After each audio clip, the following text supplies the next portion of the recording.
Hey, welcome back to my channel. My name is Brooke. If you are new here, thanks for joining. Today it's very gloomy out, so it is quite dark.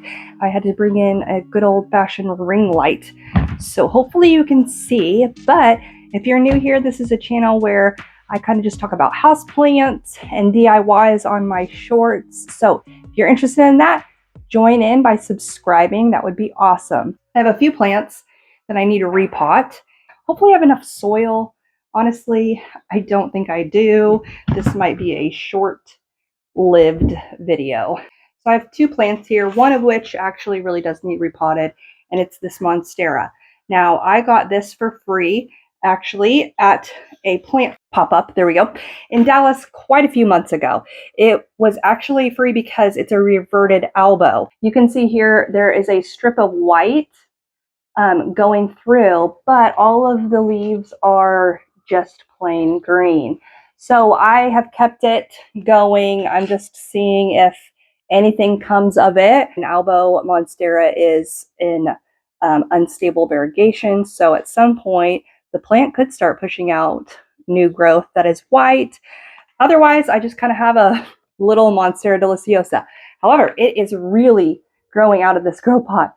It's going crazy. Its aerial roots are going crazy. And so I'm going to now take it out of here and place it in an actual pot. The other one is this Gloriosum. So I picked this up a few weeks ago from the Tipsy Gardener. You've probably heard me talk a lot about her if you have watched any of my videos. But I got this Gloriosum from her, and Gloriosums are crawlers. So I have this pot, this long pot. I'm going to separate some of these in here and put one in this longer pot so it can grow.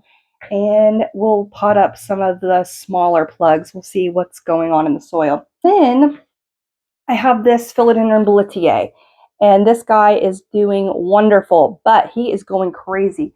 You can see all of those roots in there, those aerial roots in there, and then he's got roots going down the bottom. So this is a great sign for a plant needing repotting. If you don't know when your plant needs to be repotted, if the roots are coming out the bottom like this one is, and they're going crazy on top, I would say that it is time for a repot. And what I do is size one pot size up. So this is a 4-inch pot, and I will pot up to a 6-inch pot because they go by twos. So actually, I don't think I'm going to be able to repot this guy because I don't have enough soil. After I fill this long pot, I for sure won't have enough for this guy. So this will have to wait for another day, but it is a great example of when your plant needs to be repotted. I'm not really going to talk about the repotting per se, but you can see here, hopefully a little bit. I'll angle it down a little. I'm just going to just kind of chat through this, talk a little bit about who I am, because I started this channel, that's sphagnum moss, okay, good. Started this channel a year ago or more now, maybe 2 years almost, and it kind of just like dwindled down to nothing. And I have recently picked it back up this year, but I started it in 2021, maybe, and I started it on the hopes of just talking about my love for plants because I have a lot of plants, and I had a lot of plants, especially. We moved, and so in that process, I got rid of a lot of plants, but I had at one point over 100 plants in our home, and now I have about 70 plants in here. So it is a larger amount of plants for some people, but it's still not like the amount that I had.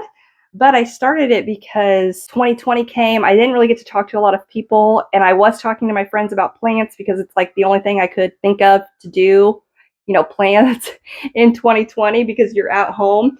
But bless my friends, they listen to me talk about plants, but they're not into them. They weren't into them. And so I thought, like, I'll start a channel on YouTube where I can just like talk about my plants, and that way other people can join in and they know what I'm talking about maybe, and it will be like a good community because I knew I was boring people basically because all I would talk about is plants. But on the other half of it is I also just wanted to talk about like my faith journey, because yes, I do believe in Jesus. If you look at my tagline and my handle, it's faith, family, and foliage, because in my life, that is how it lines up. It goes my faith, my family, and then my other hobbies. And so I wanted to kind of incorporate that because it has become a family ordeal, like collecting plants. My husband loves the plants. My son likes the plants. He likes cacti. And so it's become this fun little family activity, I would say, but I'm caring for them. I kind of just wanted to create a space where I could talk about plants and faith and incorporate all of that together because it is a passion of mine. It is what I live for. And so I was excited to bring that here. Now, I kind of stopped that because in 2020, pandemic hit, life got crazy, and I kind of stepped out of my faith and put my life into my own hands, which doesn't work. I was in a great job, and I love my job still because they still have me technically. But in 2020, it was very difficult. Everybody I know was feeling the stress, no matter what walk of life you were. And I really wanted to stay home. I really wanted to be a stay-at-home mom. I was tired of working because it was exhausting. I was running myself ragged and it was showing. And so I really wasn't praying about it. I just knew what I wanted. And so I wanted to quit. I wanted to quit a job with full-time benefits and healthcare and all of that stuff for a stay-at-home job that included none of that. At the time, it was great because my husband was working full-time and could make the income that I was going to lose. And so I kind of just took it upon myself and put my notice in and quit my job. And all the while, again, I wasn't praying about it. I wasn't thinking it through. And so I heard God telling me, like in the back of my head, this isn't what I am wanting for you. This isn't what I'm telling you to do. This is what you're doing. And I ignored it and I went on my merry way. Again, put in my 2 weeks notice. If you have a relationship with Jesus and like an actual relationship where you are in constant contact with him, and you know that there is a separation feeling when you're doing something out of God and out of his will for your life. And that's what I was feeling. All of these things were pushing back on me, but I was continuing to push through them, knowing that, no, this is what I wanted, regardless of what I am feeling. And so I did it anyways. I quit my job.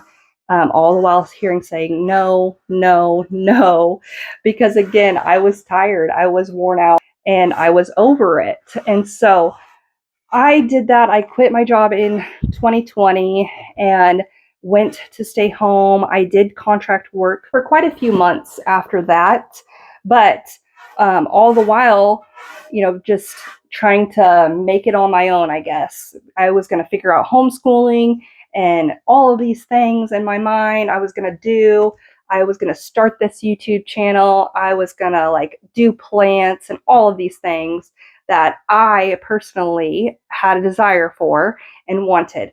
And so meanwhile, again, not praying about any of this, God's telling me, I'm hearing it, no, he is showing it to me by different things in my life happening. And I was like, no, I'm going to do it anyways. So I did it anyways. Come to find out, 2 months later, after I quit my job, I stay at home. So I have no health care. I have no actual direct income. I find out that I am pregnant, and this was not planned. I was solely content. I was content with only having one child. I loved my son. We did everything together. I knew I wanted to be a mother to one. I didn't want to do anything else. I didn't want to have another child. I honestly am deathly afraid of doctors.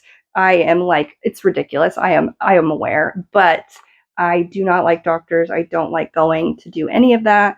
And so pregnancy just wasn't that wasn't it for me. I didn't want it. I had no desire. It was like a shocking event, but in my mind, I was like, oh, this is why God told me not to quit my job. Got it. This is why he said to stay where you were. Got it. But I intended to do what I wanted to do, and I did it. And so, yes, we were faced with that challenge. So we decided to move. And so that's when we moved to Texas, where my majority of my family is, and be here closer to them because we were living in Washington State. And Washington State is just very far away. It's super far away from anything, I feel like. And it's expensive. It's extremely expensive to live there and travel anywhere outside of that. So we decided that we were going to move. We had planned it all again without prayer or anything, and in the middle of like a pandemic still. It was a mess. It was a hot mess. You know, we're here on the other side of it now, so I can kind of laugh and I can see where God was telling me like no and why, because things happened and it was very chaotic. And you know, you lived 2020. The housing department was crazy. Everyone was moving off of the East Coast until like Texas, basically. So we unfortunately just picked a state that, not unfortunately, it's where our family lives. So, I mean, it made sense. But we picked a state where everyone was going. So the housing market was crazy. We bid on like 4 or 5 houses. We thought we were going to get maybe 2 of them, and then it fell through. And so it was just like a nightmare, because then finding a place to rent was almost impossible in a good area with a good cost, because everybody was raising their rates. All of these things were happening. And I was like, yeah, okay, this is why we pray about it, and this is why we trust God, because I can't do this on my own. And my decisions that I am making for myself are not working because they're causing chaos. P.S. This is actually just like one plant. I can't figure out how to separate it. I'm a little afraid to separate it, but this is the Gloriosum. We finally found this home where we are at for rent, and so we decided to just do that. It really ended up being okay, but it was pretty devastating to not be able to get any of the homes, because we couldn't outbid the people who were coming from California and just paying downright cash, because they sold their really expensive home and now we're coming to less expensive homes. And so it was pretty devastating, and it was really hard to go through that. Moving, like, there were so many issues with moving out of our home in Washington, coming here, because all of the moving trucks were booked. And so it was crazy the amount of just like hoops you had to jump to even try and get a moving company or a moving pod or a U-Haul. Like, we could not find a U-Haul for anything. So we were thinking of like my husband driving down from Washington down to Texas to get a U-Haul to drive back up to Washington and then back down. They wouldn't let you take them out of state because everybody was moving and taking their U-Haul. It was literally insane. And so finally we rented a pod, which the pods were probably the least sketchy thing you could do, because there were so many stories that I was hearing about people's stuff getting stolen and taken, and I was petrified that we were not going to get any of our things if we would go with one of those companies or whatever.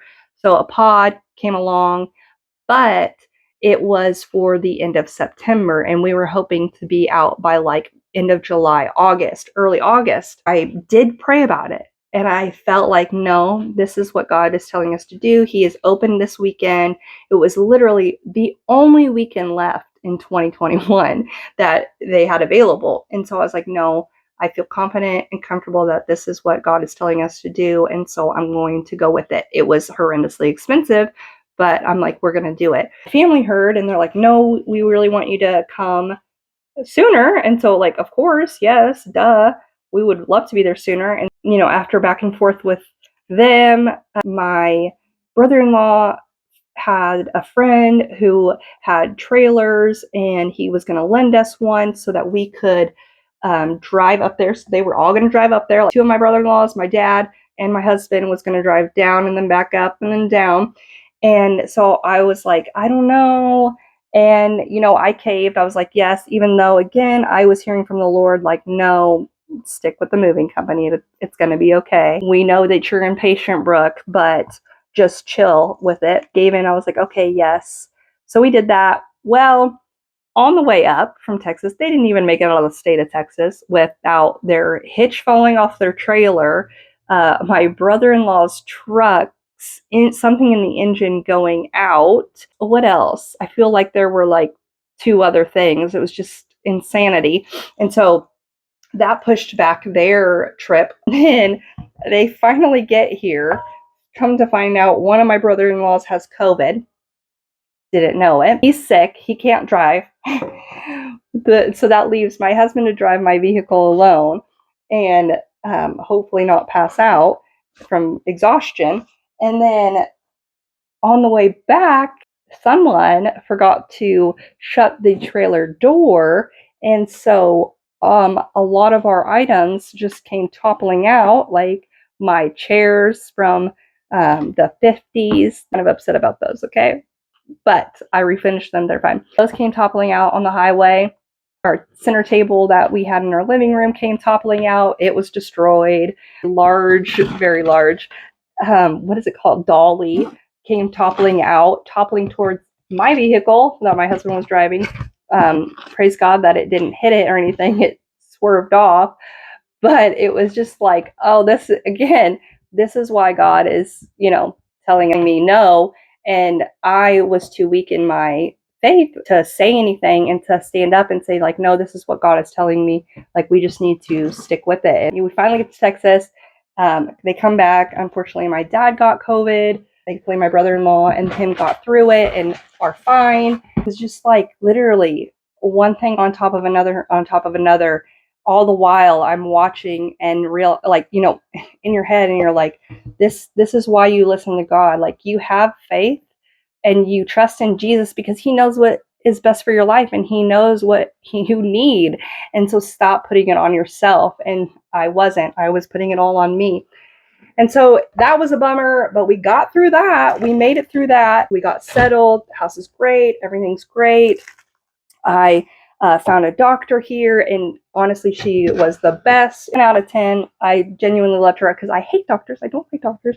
I'm terrified. I did a midwife for my firstborn, and so, it's a totally different experience than a doctor. But I couldn't find a midwife that I trusted, and it was just really, a nerve-wracking experience. And I'm grateful that I found her because I had so many complications and health issues through the second pregnancy. A good midwife would have sent me away immediately. She would have not let me stay under her care with all of these issues. And so it was crazy. I was going to the doctor constantly, getting tests done, and it was extremely expensive. But I did this sharing program, technically healthcare then, and all of that stuff. So I was excited about that, and it was great. Things were looking up. I submitted some medical bills, and they would not take my medical bills on because not enough time had passed between me signing up for the medical share program and my due date. So they were not going to help me with any of my medical expenses. And that was a kicker. That one, after all of this stuff and me hearing like God saying, no, no, no, no. And then that, I was out. Like, I was done mentally. I was annoyed. I was mad. I just didn't understand. And I was just exhausted. I was over it through kind of a period of depression and just upsetness at myself because I wasn't listening. I was taking everything into my own hands. Yes, upsetness at God. I don't know why, because I can't be upset at him. He told me no. But I was just upset and irritated, and it took me a while to come around and get out of my own and give it to him. And when I finally did, everything started making sense and turning around. Praise God, we had no issues with paying our medical bills. I had no late fees. I was terrified of the actual birth because it was a hospital birth, and I knew it was going to be expensive. Again, we did a midwifery, so it was very inexpensive, but I did again birth without medication or pain meds or anything like that. Partially because I'm terrified. I was terrified to get an epidural. Like, I wasn't about to do that, but also I was like, we're going to save money. And so I did that. He got me through. There were no medical issues. He came perfectly healthy and great. And, I'm very thankful for that. But it was just a roller coaster of a time. I really started to see, like, yeah, I can't do this. I don't know why I thought that I could. Once you know God and you know his love for you, number one, and his word, how he is always faithful and always good and always there for you. And yes, you will go through trial and tribulation, but he is still continuously the same God. He will never change. It's you that changes and comes out of him. And so I was like, yeah, I messed up. Looking back, I can find my mistakes. I see them. I kind of started this channel back up because I really wanted to continue on with my original thoughts. This time praying about it and being prayerful about it, because I don't want to say anything out of my own or do anything out of my own, because I know that when I did that, it completely train wrecked. I'm just very prayerful and very cautious about what I say and do and how I do it, because I never want to fall out of that again. And I never want to come into a position where I am not prepared for something. When you're out of God, you aren't prepared for any of that. You can't fight it on your own. Like, you have no strength to. And so I don't want to come to that again. So when I come to battles next time, I want to be under God's covering, which I always was, but I didn't position myself correctly. I just kind of wanted to repot and share that. If you have never read the Bible before, number one, can be very daunting because it is a thick book and there are a lot of words that even I don't know. If you continuously read it and you continue to understand it, story after story about people making mistakes, changing their ways based on their preference and their priorities or wants, desires instead of God's desires, and it never ends well. It's stories about those who are not enough and can never be enough, giving it over to a God who is enough and who sustains all of our needs and all of our wants and desires. He knows our desires. He knew my desire to stay at home.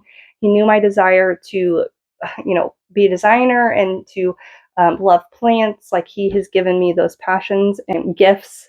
And so I need to hand those over to him, to let him allow my life to be changed by them and not try to do it on my own. And so I started doing a study recently of the Bible and about Sarah. And I laughed because if you have ever read the story of Abraham and Sarah, you will know that, yes, Abraham is the father of all nations and is the father of Israel, but he was promised, that he would have children and family, that outnumbered the stars. But he had a wife who was barren. She could not have children, Sarah. And so she desired children as well. And she saw God's promise to Abraham and knew what their lives would be. But she didn't understand how, because again, she was not able to bear children through the years, like literal years. Okay. People in the Old Testament lived far longer than we have or ever will to this day. And so for years, they waited and waited. And finally, she just got tired of waiting and she took it into her own hands and, got out of God's plan and decided to take it on for herself. And it ended miserably and it's terrible for her. It didn't end terrible in the end because she came back into the covenant with God and understood, like, okay, I can't do this alone. I need to be patient. I need to look to you. I need to be prayerful about this and not step outside of what you've already told me of your promise. And so she did that and ended up having a son. And yes, he became the father of Israel. The promise that God had given them came to fruition, but just out of her time frame, out of what she wanted and what she was experiencing. And so I resonated with that story. I'm like, yeah, that was me. And so I know that there are a lot of people out there who have done the same, who know Jesus and who walk with him and have made a wrong choice, made a wrong turn, even though he's told you don't do it, and can understand this. But then I know that there are people who don't know Jesus and who are struggling. Did I let pride and my own desire dictate what I was going to do in my life. And so I've seen so many lives for allowing themselves to do the same, who are prideful and letting the desires of their own hearts dictate where they are going, and it's not working. That is you. If you don't know Jesus, like, I would encourage you to just open up the Bible. There are apps, the Bible app, the Bible Project app, which I enjoy because even if you are a believer and you get into some of the sticky, like super hardcore words, or just like, I don't know, I'm thinking like Leviticus and Numbers, which is just like, mind blowing. They have like really great guides on there, and it lays out the books, and they are illustrated. So my brain is like a visual person, instead, like not words, but like drawings and charts and all of that stuff. So they have that. But I would encourage you to like get in the Bible. You can comment down below if you have any questions, because it's a hard choice to make, for sure, to let that pridefulness go, just like Sarah. She had to let that go because she took it in her own hands, messed it up, and had to be like, yep, I messed that up, God. Let me come back and try this again and really trust in you. Same thing for me. I was like, yep, messed that one up. Let me come back and get back on track. And so it's really difficult. Just really difficult. Life is difficult no matter where you are at, no matter what you believe. It's difficult. God didn't say that having faith and believing in Jesus was going to be easy. He said that there will be many trials and tribulations for the saved and unsaved. And so it is, and it's a constant just thought process and reminder to yourself that you need to first pray about it. Don't do anything out of your own desire or your own heart, because the heart of man is evil. If we have seen that anywhere in the world, we know that it is true. And so I never want to do anything out of my own heart. I never want to say anything out of my own heart. I want it to come through Jesus and through his word, because I know that I have failed. Like, clearly I have failed. Now my life is beautiful, and I am so grateful for it and would not change it for a minute. I love my son. I don't know why I didn't ever want another child, because he is literally like the most precious little baby. I love, just chunky thing. But I love him so much, and I am so grateful for that hard journey that I had to walk through, because now I can see God's goodness and I can see his grace in my life and what he's done. And so all I want that is for this. Like, I might not talk about this like every day on my channel, but if you ever need prayer, I love prayer. I got out of prayer, and I don't know why, but prayer is the source of relationship with Jesus, and like through his word. And so I love prayer. I love praying for people, because I truly believe that it changes everything. Jesus changes everything in your life. That is you, and you need prayer, or you have questions, happy to answer. That was my repot in chat. I did repot this guy. I couldn't get him separated, so he'll just continue to crawl and grow along here. And then I repotted this guy, so we'll see how it does and see if any white variegation, like if it turns back into an Albo or not, or just stays a cute little Monstera Deliciosa. Thank you for sitting here and listening to me talk and share my story.